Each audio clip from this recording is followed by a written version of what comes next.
હનુમાનજી મહારાજ બાપુ એક રામાયણ નું અદભુત પાત્ર જેને કહેવાય. હમણાં બેને ગાયું હતું ને કે રામની બાપુ આવડી મોટી રામાયણ છે, પણ એમાંથી એક હનુમાનજી નો હોત તો રામાયણ ની બાપુ કોઈ કિંમત ન રહે. અને હનુમાનજીને બાપુ એવડી સેવા, રામની એવડી મોટી સેવા કરીને અજર અમર હનુમાનજીને બનાવી દીધા. મહાપુરુષો આજે કહે છે કે હનુમાનજી આજ આ દુનિયામાં છે, પછી ન માને એને મુબારક, આપણે કોઈ મનાવવા નથી. કારણ કે હરી ભજવું, હક બોલવું, દોનું બાતા અવલ આવા નર ને આઠી પોર ઉતરે નહીં અમલ. એમાં અત્યારે મોબાઈલ આવ્યા ને એમાં તો અમારા આમ લોહીના ધબકારા થાય છે. ક્યાંક કઈક આડું ઉડું બોલી નું જવાય ધારું, સવારે તરત ફોન આવે. કારણ કે આમાં બધા ભજાટું ન બેઠા હોય, જેટલા તો અમારી ભૂલ ચા આવે છે ગોતવા બેઠા હોય. એટલે અમે તો પેલા કહી છે કે 500 ના ભાવના ઘઉં લાવો ને, એમાં કાકરા આવે ને 500 ના ભાવના જ હોય, પણ એને કાઢી નખાય, ખવાય નહીં. એટલે આમાં કાકરા જેવું હોય ને કાઢી નાખજો, બાકી માફી માંગવાનો ટાઈમ નથી આપણી પાસે. કારણ કે હું મારી વાત કરું કે હું તો એક ખટારાનો ડ્રાઈવર હતો. ખટારાનો ડ્રાઈવર તો ઓગળી મેં કોમ કહેવાય ને. ખટારાનો ડ્રાઈવર નો કોઈ પાણી પાય? તમે હેઠે બેઠા છો ના, અમને ઉપર ચડાવ્યા છે, આ કયો શેડો હેડ્યો ખબર પડે છે? સમજાવવાનું નથી. અમને બધા કલાકાર કહે છે, પણ હું કહું અમને કલાકાર કહેવાય જ નહીં. કલાકાર કોને કહેવાય? કોઈક 8-10 વર્ષનું છોકરું અનાથ હોય અને એની આપણને દયા આવે કે આના મા બાપ નથી, આને ઘર નથી, આને ધંધો નથી, આપણે આને ઉછેરીને મોટું કરી. અને કોઈક મોટું કરે અને આપણો પોતાનો દીકરો હોય ઉછેરીને મોટો કરી, એને ભણાવી, એના લગ્ન કરી, અને પછી આપણો પૂરો વિશ્વાસ કેળવી અને ઘરમાંથી બધું હાથ ફેરો કરી સોનું, ચાંદી, રૂપિયા, ચેકબુક બધું લઈને ભાગી જાય, ખાવા ધાન નો રવા દે, પોલીસ વાળાના હાથમાં ન આવે ને, એને કલાકાર કહેવાય. કલાકાર અમે નથી. કલાકાર છે ને કલાને આકાર આપે, એને કલાકાર કહેવાય. એક પ્રજાપતિનો દીકરો હોય ને, માટી લઈ આવીને માટલું બનાવે, અને એ માટલું બનાવ્યા પછી એને પકવે ને પછી આમ બજારમાં વેચાય ને, પછી એને આ બેનો દીકરીઓ બાપુ કેવું હાચવે, કેવું જીવ ઘોડે હાચવે. અને ફૂટી જાય ને પછી એને શું કહેવાય? ઠીકરા કહેવાય. એને માટી એ ન કહેવાય, માટલું ન કહેવાય. અને ઠીકરા થયા પછી ઠેબે આવે, એનું પછી કઈ ન થાય. એમ કલાકાર જેટલા હતા ઠીકરા જેવા થઈ ગયા, કોઈ બોલાવતું નથી ને હવે કઈ ભજન કરીએ નથી શકતા. એટલે આમાં સમજીને હાલા જેવી વાત છે. એટલા માટે મહાપુરુષોએ તમને મને ખૂબ શાન કરી છે. હનુમાનજી મહારાજ બાપુ તમે વિચાર કરજો. હું તો એમ કહું, આ બહેનોની આટલી બધી સંખ્યા છે ને, બહેનોને ખાસ કહું કે હારા સંતાન માટે બાપુ હારી માં જોવે. એમના હારા સંતાન કોઈથી થાય નહીં. ધરાવીને ધાન નો નીપજે, કોડું માડું નો હોય, જેળ જકરા નીપજે, જેની જનેતા હોથલ હોય. હારી માં વગર બાપુ હારા દીકરા કોઈથી ન થઈ શકે.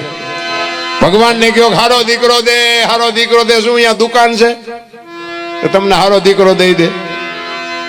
હારા દીકરા જોતા હોય ને બાપુ, ઉદરમાં સંતાનનો વિકાસ થતો હોય, અને રામાયણ ગીતાના 5-5 પાના વાંચો, જો આપણે ટેકો દેવું સંતાન નો થાય તો આપણે ભજન ગાવાનું બંધ કરી દઈએ.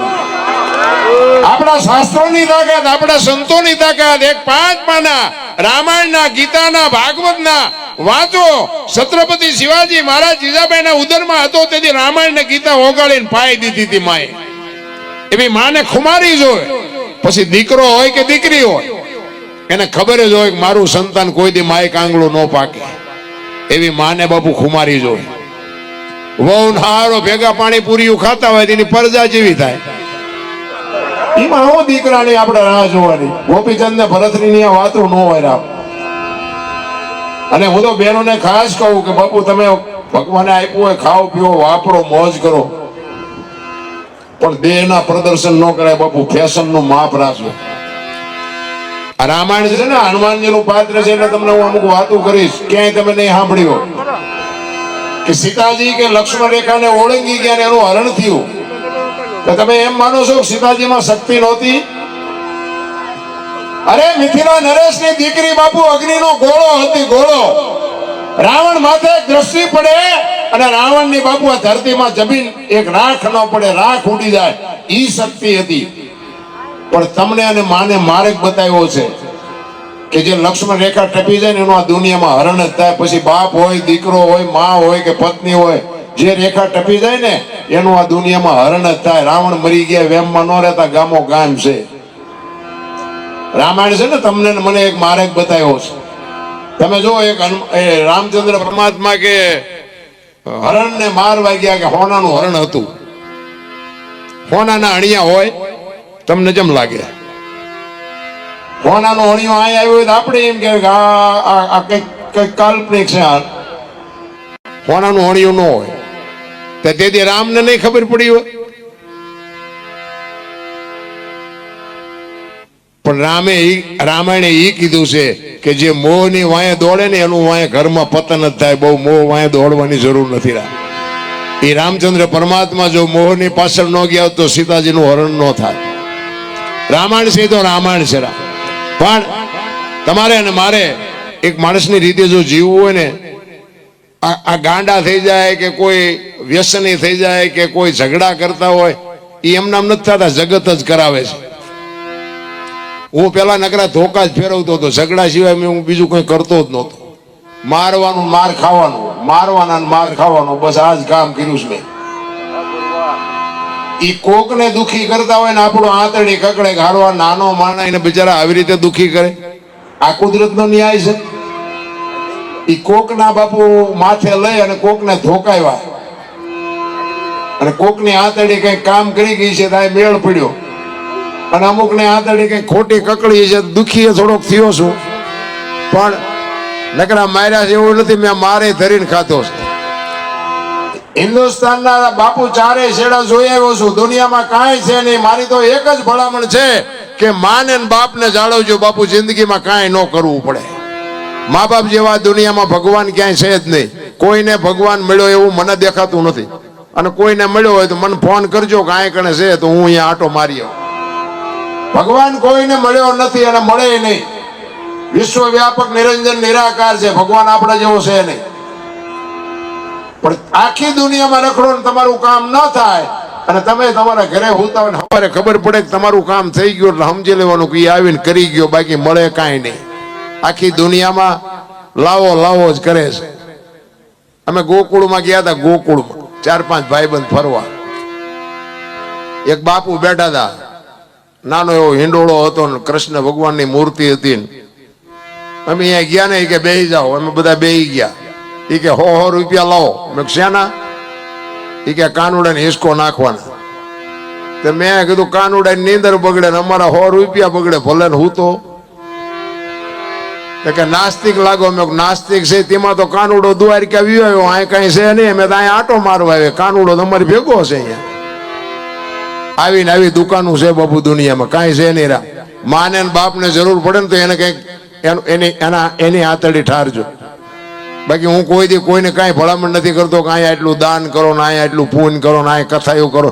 મને તો એમ થાય કે આ કથાયું ને ભજન ને ધૂન ને માતાજીના માંડવા ને મંદિર ને પ્રતિષ્ઠાયું ને આટલું બધું થાય છે તો બગાડ કેમ નથી અટકતો? વિચારવા જેવું નથી. આ કઈ ખોટા રૂપિયા છે એવી મારી કોઈ વાત નથી. કોઈના રૂપિયા ખોટા છે એવું ન બોલાય. પણ કહેવાનો મારો મિનિંગ કે આપણા ગઈઢા એટલું કરી નહોતા શકતા, અને આટલું જો આપણે ધર્મ કરતા હોય તો આ બગાડ કેમ નથી ઉભો રહેતો? આ ઊંધું રન થતું એવું નથી લાગતું કઈ? એટલે ન કરશો એવું નથી કહેતો, હું જે કરતા હોય તો કરજો જ તે. પણ કહેવાનો મારો મિનિંગ કઈક આપણી અંતરની વેદના હોવી જોઈએ, અને અંતરની વેદના નથી ને એટલે નથી બગાડ અટકતો. આખી દુનિયામાં લાખો રૂપિયાના દાન કરે છે, મા બાપ જુઓ તો રોટલા વગેરેના આટા મારે છે. એ મા બાપના આશીર્વાદ સિવાય બાપુ દુનિયામાં ક્યાંય કોઈનું ગાડું હાલ્યું નથી ને હાલે નહીં. કહેવાનો અર્થ એ છે કે તમને મને ટાણું મળ્યું છે ને, મોજ કરી લેજો, બાકી તો છે ને દુનિયામાં વાહ વાહ મજા મજા છે. અમે ઘણી જગ્યાએ જઈએ ને એમ કે હાલો હાલો અમારે ઘરે પગલા પાડવા. અમને એમ કે ભાઈ અમારા શું પગલા પાડવા, કોઈ સાધુ સંતોના પાડો? કે ના ના હાલો હાલો બાપુ હાલો. અમે આપણે એમ હાલો રાજી થાય જાય. અહીંયા જાય ને ચા પાણી બાપણી કરીએ, ઘરે જાય તો ઘરે બહાર આવું કે બહાર ઉભા રહેજો, પોતા કર્યા છે પગલા પડશે. આપણે એમ થાય કે ઓલા પગલા પાડવા મથે છે, અહીંયા હાથે મફત પાડીએ તો પાડવા દેતા નથી. સાચું શું આમાં? પણ સ્વીકારવું પડે. કહેવાનો મારો મિનિંગ ઈ નથી પાડવા દેતા, એ સત્ય છે. આ પાડે છે એ સત્ય છે. આ સ્વીકારવાની જરૂર છે.